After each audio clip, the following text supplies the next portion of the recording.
What happens when you return from a brink of death? After surviving clinical death, I came back with something that shouldn't have followed me. Shadowy, dark figures began to appear in my room, watching my every move. This chilling story takes you through my terrifying experience, where reality and the supernatural collide. Will I escape, or will these dark entities follow me forever? Stay tuned to find out, and don't forget to subscribe for more creepy real-life stories. It was a late evening when the world as I knew it began to unravel. I had just finished a long day at work, exhausted and eager to get home, unwind, and sleep off the weight of the week. The roads were quiet, and the rain had just started to fall, the kind of drizzle that made the asphalt shimmer like liquid silver beneath the car's headlights. I always loved driving at night. There was something calming about the empty streets, the soft hum of the engine, and the solitude it provided. As I sped down the highway, the windshield wipers working in a rhythmic dance, I felt a strange peace settle over me. The stress of work, of life, of everything, just faded away. But that peace was shattered in an instant. It came out of nowhere. A flash. A blur of motion in the corner of my eye.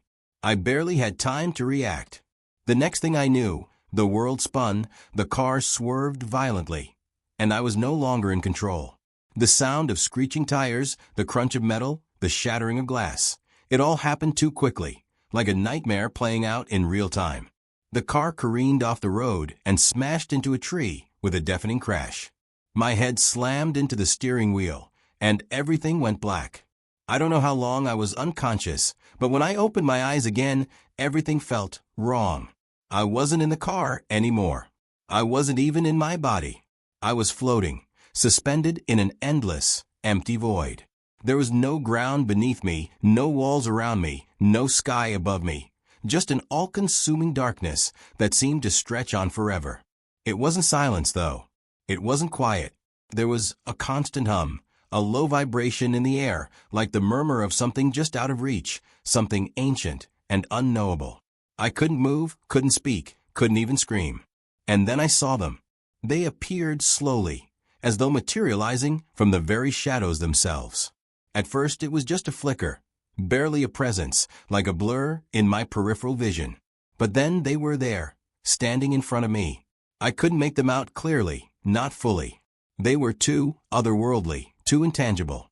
They were like shadows, but not quite, darker than the darkness around me, yet without shape, without form. Their presence was suffocating, oppressive, as if they were aware of me, watching me, waiting for something. I couldn't tell if they were human. They didn't look human, but they were there. They were watching me. I wanted to scream, to ask them where I was, what was happening, but no words came. I couldn't even feel my body. All I could do was drift, suspended in that space between life and death. One of them, the largest, if you could call it that, stepped forward. Its presence seemed to grow larger, as if it were expanding, taking up the very air around me. It didn't speak in words, not exactly, but I could feel it, a strange pressure in my mind, a kind of communication that bypassed language. It wasn't speech, but a message. You are not where you should be. It was a feeling more than a thought, a cold, penetrating sensation that filled every inch of my consciousness. Before I could even process what that meant, it was gone. Just like that, the presence vanished, leaving behind only the echo of its words. I was alone again, drifting in the dark, unsure of how much time had passed, or if time even existed here. I wanted to wake up, to return to the world I knew, but I couldn't. I was stuck. I was lost. And then I saw something else. A light, far off in the distance. It was small at first, just a faint glimmer against the infinite blackness. But it grew closer, brighter, more defined. As it drew nearer, I could see it for what it was, a door, a frame of pure light, glowing with an intensity that hurt my eyes. I reached toward it instinctively, desperate for something familiar, for a way back to the life I had known. But as I got closer, I felt it. A presence, creeping just beyond the edge of my perception. Something watching from the dark. It was there again, one of the shadowy figures, lurking in the space between the light and the darkness, waiting. I tried to call out, to reach for the light, but I was paralyzed. I couldn't move. My body wouldn't respond. I could only watch as the light grew brighter, the shadows around it darker. The presence, whatever it was, seemed to grow stronger, more insistent. And then, just as I was about to touch the light, everything collapsed.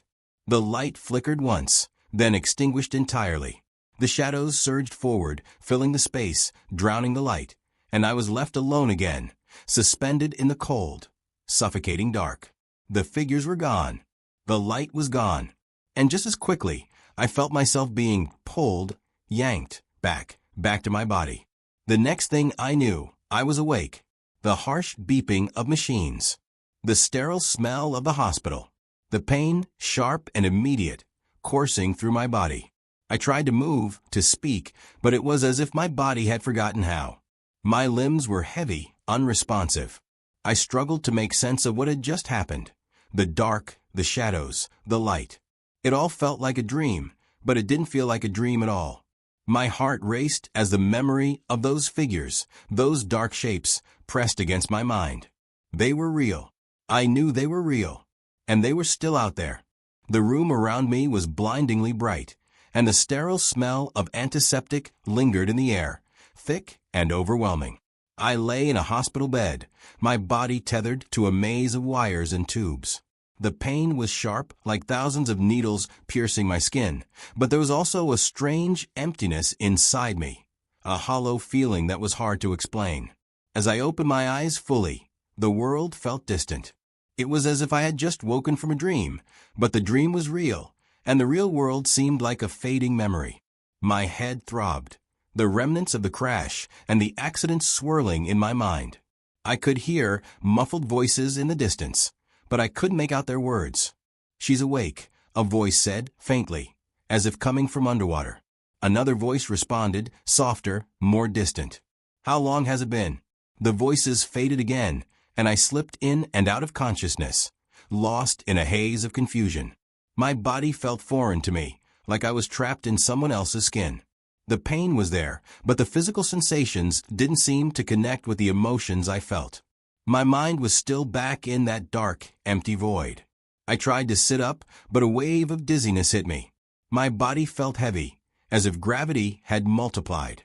A nurse came rushing over, her hand gently pressing me back down. "You need to rest," she said, her voice calm but firm. "You've been through a lot." I nodded absently, but something was gnawing at me. That feeling, that dark presence, was still there. It wasn't gone. It lingered in the corners of my mind, just out of reach, like a shadow lurking in the periphery of my vision. For the next few days, I lay in that hospital room, drifting between wakefulness and sleep. The doctors told me I was lucky to be alive, that the impact of the crash had been severe, and that it was a miracle I had survived. But their words felt hollow. All I could think about was the darkness, the figures, the shadows. I couldn't shake the feeling that something had changed in me, something that I couldn't quite explain. I felt disconnected from the world around me, as if I was walking through a fog while everyone else moved with clarity. It wasn't until the third night after I woke up that I saw them again.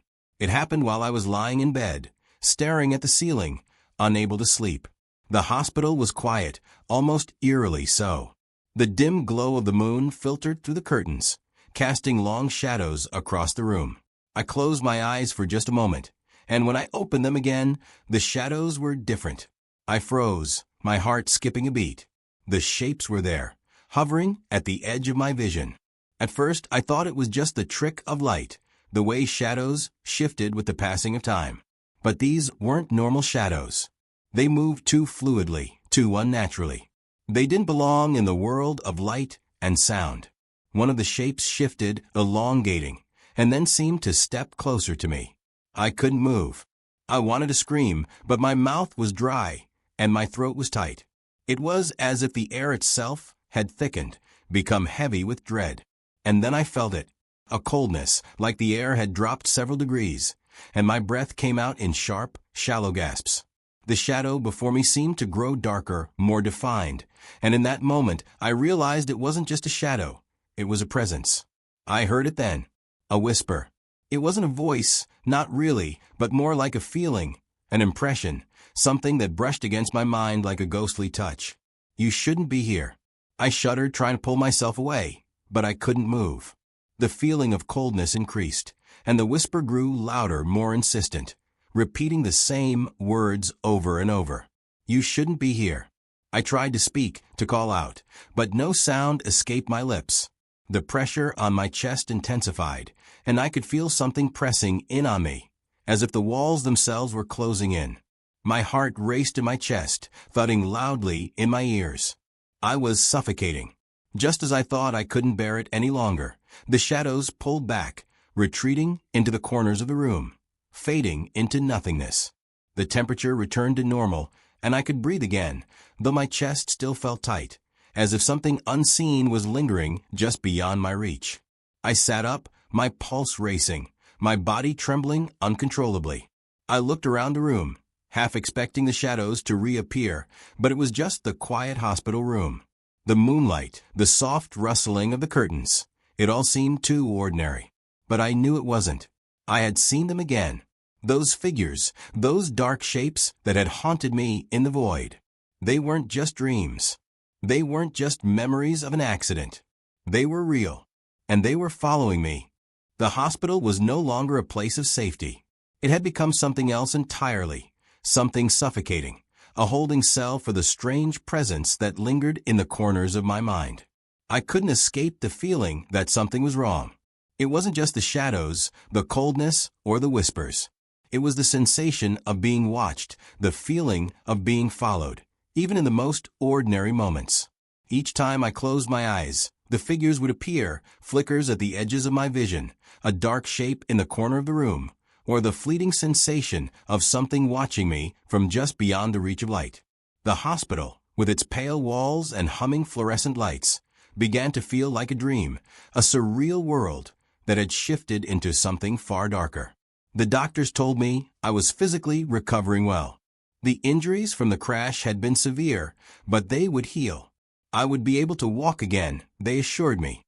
But they didn't seem to understand the bigger picture. The fear that had rooted itself deep in my chest, the unease that clung to me like a second skin. One evening, a week after the accident, I was finally allowed to go home. The doctors had done their checks, given me a set of instructions for my recovery, and told me to take it easy. I nodded, but I wasn't listening. I was just thinking about how I couldn't stay there anymore. I couldn't remain in the sterile white walls of the hospital, knowing that the shadows were waiting for me. The drive back home was uneventful. No dark figures lurking at the edges of the road, no strange flickers of movement in the corner of my eye. The world outside seemed normal, almost mundane. But as I pulled into my driveway and stepped out of the car, a feeling of unease washed over me. It was the same sensation I had when I'd first opened my eyes in the hospital room, like something had changed, like the world wasn't quite right. I walked into my house, and it felt empty. Not in the way a house is empty when no one's around, but in a more profound sense, as though the air itself had shifted, like something had been taken from the very walls. I didn't know what I was expecting. It wasn't like I'd come home to see the shadows standing in my living room, but there was a strange, oppressive stillness in the air. I tried to shake it off, blaming it on the trauma from the crash, the disorienting time spent in the hospital. Maybe I was just still recovering mentally. I went to the bathroom to wash my face, splashing cold water on my skin, hoping to shake off the exhaustion. My reflection in the mirror startled me. It was just me, of course, pale, bruised from the accident, with dark circles under my eyes. But there was something else in the reflection, something off. For a moment, I thought I was seeing things, maybe a trick of the light or the aftermath of my disorientation. But no. As I looked closer, I saw the change. The shadow behind me, barely perceptible at first, was growing. It was dark, almost blending into the mirror itself, like something was shifting, moving just beyond the glass. I leaned forward, my heart starting to race, my breath shallow. The shadow in the mirror didn't match my movements. It was slower, almost deliberate, as if it had a will of its own. My hand trembled as I reached out to touch the glass, but I stopped just short. Something inside me screamed to stop, to not make contact, but curiosity pushed me forward. And then, as if it had been waiting for me to make the next move, the shadow in the mirror shifted again. This time, it didn't just linger at the edge, it reached out. My reflection did not move in sync with my body. I saw the fingers of the shadow stretch, as if trying to grip the edges of the mirror, trying to break through. I gasped, stumbling back. It was reaching for me. I stepped away from the mirror, heart pounding, my breath coming in ragged gasps. I looked at my reflection, now still, unchanged. The shadow was gone, but it wasn't gone from my mind. I stared at my reflection for a long time, trying to make sense of what I had just seen. Was it my imagination? The stress of the crash? The trauma from being so close to death? Or was something else at play here? Something darker? Something beyond the realm of understanding? I couldn't explain it, but I knew that what I had seen wasn't a trick of the light, and it wasn't just in my head. I left the bathroom, my thoughts swirling. The unease was unbearable now. Something was watching me. Something had crossed over into this world and was trying to make contact. It wasn't the first time I had felt that presence, but now it felt different. Closer. That night, as I lay in bed, I couldn't shake the feeling of being watched. I pulled the covers tightly around me, as if I could somehow shield myself from whatever was lurking in the darkness. The moonlight filtered in through the curtains, casting long, twisting shadows across the room. I could almost swear I saw something move in the corner of my vision, but every time I turned my head, it was gone. I closed my eyes, desperate to fall asleep, but the whispers returned, soft, indistinct voices that seemed to echo from the farthest reaches of my mind. You shouldn't be here. I flinched, my body rigid, but the whisper didn't come again. Instead, the room grew colder. The shadows at the edges of the room seemed to stretch, twisting in impossible ways, like something was just out of sight, waiting. And I knew, deep in my gut, that the worst was yet to come. Whatever had crossed over to this world, whatever had followed me back from that place, it wasn't finished with me. The next few days passed in a blur of foggy thoughts and uneasy moments. The world outside seemed normal enough, but inside me, a storm was brewing, one that I couldn't outrun. The hospital, the crash, the shadows, they all hung over me like a dark cloud. The lingering coldness from the mirror still clung to me, as if the reflection I had seen wasn't just some trick of the mind, but something far more sinister. I tried to convince myself that it was just stress, my mind playing tricks on me after the traumatic events I had been through. Maybe it was the crash, or maybe it was the medication I was still taking.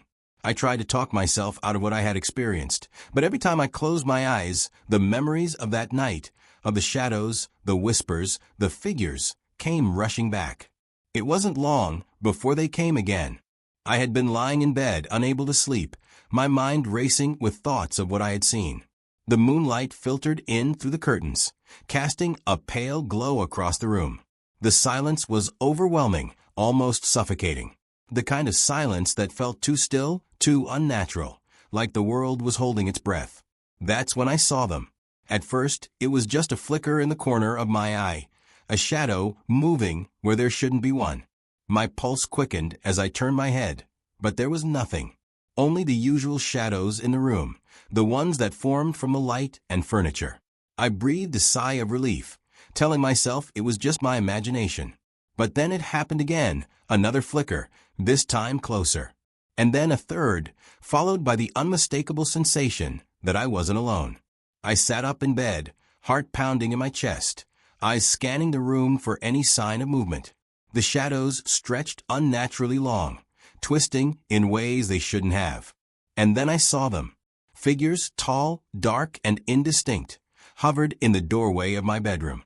They were as dark as the shadows themselves, their forms barely discernible in the dim light. There was something unnatural about them, something that made my blood run cold.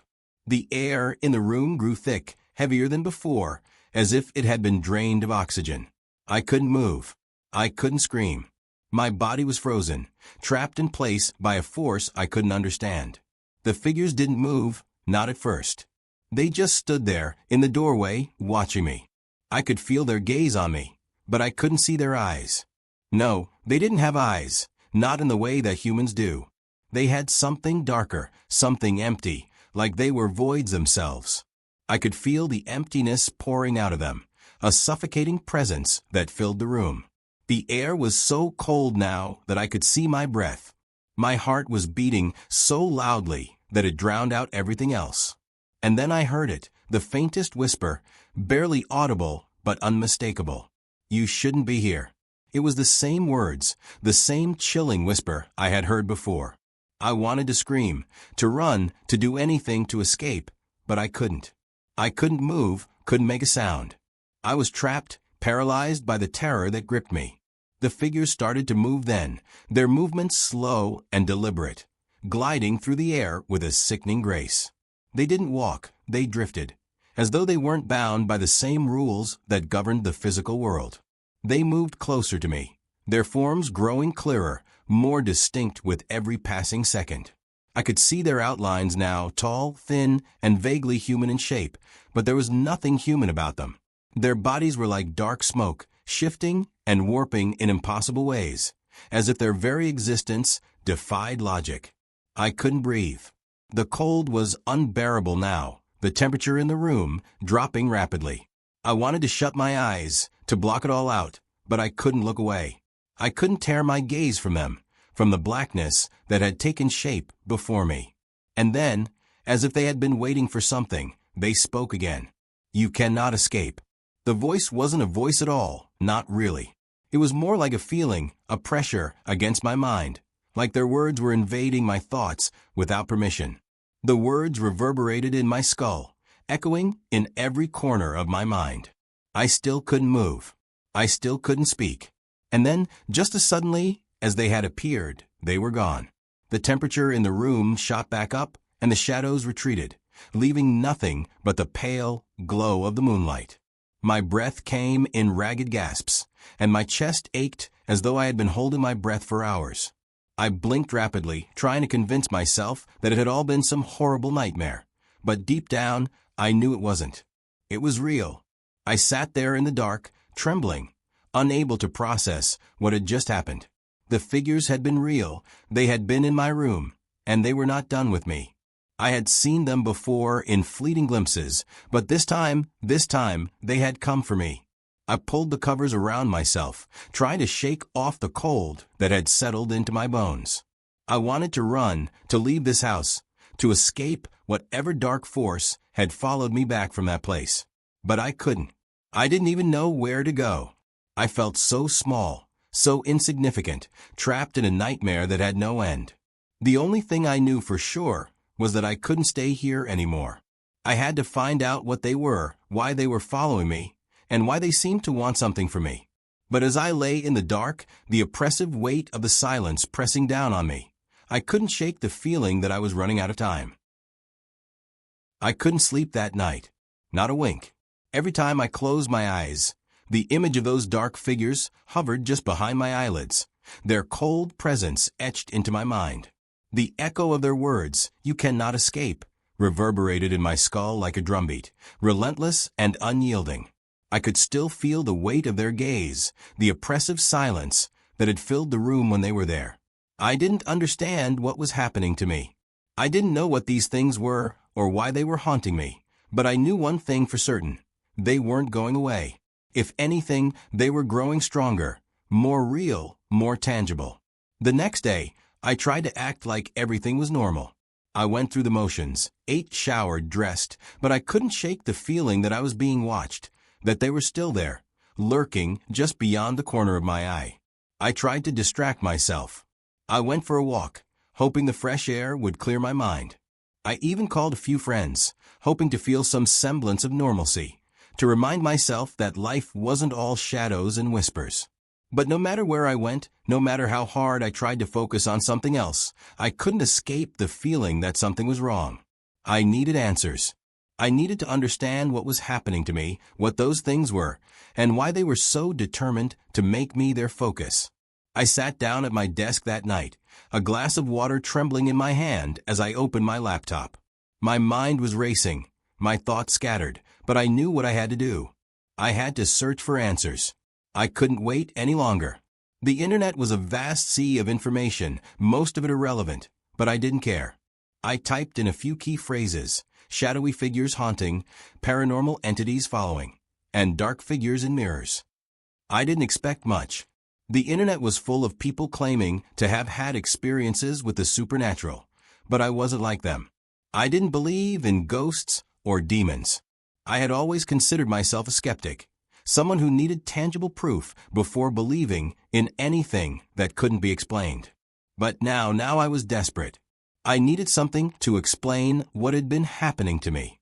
I scrolled through pages of forums and articles, most of them filled with vague descriptions and baseless claims. But then something caught my eye. An old blog post buried deep in the search results. The title read, "The Shadow People, What They Are and Why They Follow." I clicked on it without hesitation. The post was written by someone who had experienced something eerily similar to what I had been going through. The writer described figures that appeared out of nowhere, figures that seemed to be made of shadows or smoke, figures that moved through walls and watched their victims from the corners of their rooms. It sounded absurd, but there was something about the writer's words that struck a chord with me. The post described a phenomenon known as shadow people, entities that were often seen in the peripheral vision, often accompanied by a feeling of dread, fear, or impending doom. According to the writer, these beings were not ghosts, but something else entirely. They were said to be interdimensional beings, or even manifestations of dark energy, drawn to certain individuals for reasons unknown. Some believed they were harbingers of death, while others claimed they were remnants of human souls trapped between worlds. But what caught my attention the most was a particular section at the end of the post. It described an experience similar to mine, figures that didn't just watch, but followed. They were said to attach themselves to a person's life, creeping into their reality slowly at first, before becoming more insistent, more aggressive. The post warned that the figures would never leave willingly. They were relentless. You have to confront them, the post concluded. You have to acknowledge their presence, confront them head-on, or they will consume you. I closed the laptop and sat back in my chair, my heart pounding in my chest. The words hung in the air, pressing down on me like a physical weight. Confront them? I thought. How could I confront something that wasn't even fully real? How could I face these things when they were so far beyond my understanding? But deep down, I knew the answer. I couldn't keep running. I couldn't hide from them forever. I had to face them. I had to find a way to put an end to this. That night, as I lay in bed, I made a decision. I would not run anymore. I would confront them face to face and demand to know what they wanted. I would ask them why they were following me, and I would do whatever it took to end it. The room was dark, the air thick with tension. The moonlight was barely enough to illuminate the edges of the room, casting everything in deep shadows. I could feel them again, the presence of something watching, waiting, lurking just beyond the veil. The temperature dropped again, a chill creeping across my skin as I lay there, eyes wide open, unable to move. And then, as I expected, they came. This time, there were no flickers, no quiet moments of uncertainty. The figures materialized almost instantly, standing at the foot of my bed, their dark forms filling the doorway. They didn't move this time, they didn't need to. The pressure in the room was suffocating, a cold, gnawing force that made it hard to breathe. They were here, and they were waiting. I forced myself to sit up, my body trembling from fear, but I didn't back down. This time, I wouldn't let them have control. I swallowed hard and spoke, my voice hoarse but steady. "Why are you following me? What do you want?" For a long moment, there was silence, nothing but the cold, oppressive atmosphere hanging in the air. Then one of the figures stepped forward, its dark shape growing larger with every inch it moved. I could see its outline more clearly now, the way its form seemed to shift and distort, as if it wasn't quite solid. "You belong to us," the figure whispered. The words were cold, hollow, like they had come from deep within the earth itself. "You always have." I felt a chill seep into my bones, as if the very words were freezing me from the inside out. I wanted to move, to scream, to run, but I couldn't. I was paralyzed, trapped in the grip of whatever these things were. And then, with a sudden movement, the figure lunged toward me, its shadowy hand reaching out. But just as quickly, I pulled away, instinctively, my body jerking back into the safety of the bed. The figures paused as if taken aback, and for a brief moment, the room seemed to hold its breath.